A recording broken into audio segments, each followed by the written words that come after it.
শ্ৰদ্ধাৰ অসমবাসী ৰাইজ আৰু ভাৰতবাসী ৰাইজ, আপোনালোকে নিশ্চয় মানে কি তেল ব্যৱহাৰ কৰি আছে নহয় জানো?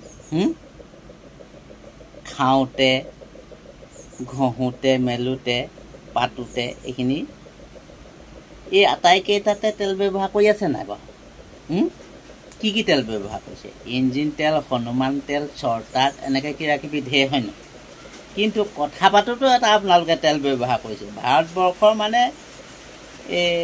কিমান কম আধা ভাগ মানুহে মানে আৰু তেল ব্যৱহাৰ কৰি আছে। আপোনালোকে গম পায়ো নাপায়ো কোনো ঠিক নাই। কিন্তু এটা তেল ব্যৱহাৰ কৰোঁতে এই মুখত টেষ্ট পায় আৰু এটা তেল ব্যৱহাৰ কৰোঁতে কাণত টেষ্ট পায়, গম পায়নে? কাণত, চকুত। এতিয়া এই কোনকেইটা তেলৰ দাম বাঢ়িছে কমিছে আপোনালোকে গম পায়নে? এই মিঠাতেলৰ দাম বাঢ়িছে আৰু এই কথা পতা তেলৰো দাম বাঢ়িছে। কিন্তু এতিয়া কথা পতা তেলটো কি আপোনালোকে গম পায় নাই? দেশৰ আধা শতাংশ মানুহে কথা পতা তেল ব্যৱহাৰ কৰে। সেই তেলটোৰ নাম হৈছে এয়াৰটেল। এয়াৰটেল। এয়াৰটেলৰ এটা কথাই মানুহৰ চকু কেনেকুৱা কৰিছিলে, এনেকুৱা কৰিছিলে, আকৌ এনেকুৱা কৰিছে। কিন্তু এতিয়া এয়াৰটেলৰ পৰা এনেকুৱা এটা সুখবৰ আহিলে, গম পায়নে?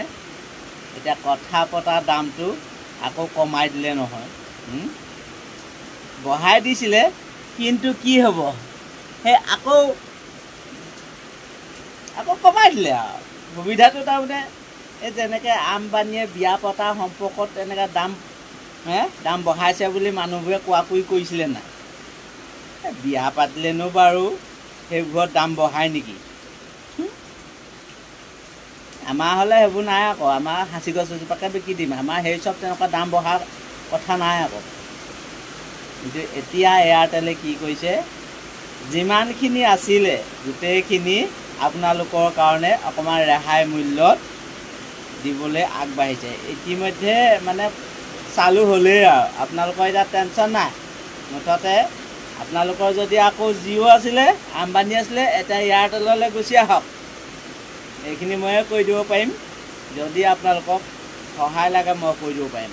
এতিয়া এয়াৰটেলৰ পূৰা আকৌ ধামাকা চলি গ'ল। এয়াৰটেলৰ ডাটা ধামাকা, আনলিমিটেড ধামাকা, মুঠতে আনলিমিটেড আৰু গোটেই এয়াৰটেলেই এতিয়া আকৌ আহি গ'ল। আকৌ আপোনালোকে মন কৰিব, মোবাইলত চাই ল'ব সঁচা নে মিছা কথাটো। এইটোকে আৰু মানে ভাল খবৰ বুলি আৰু আপোনালোকক জনালোঁ। ধন্যবাদ। জয় অসম।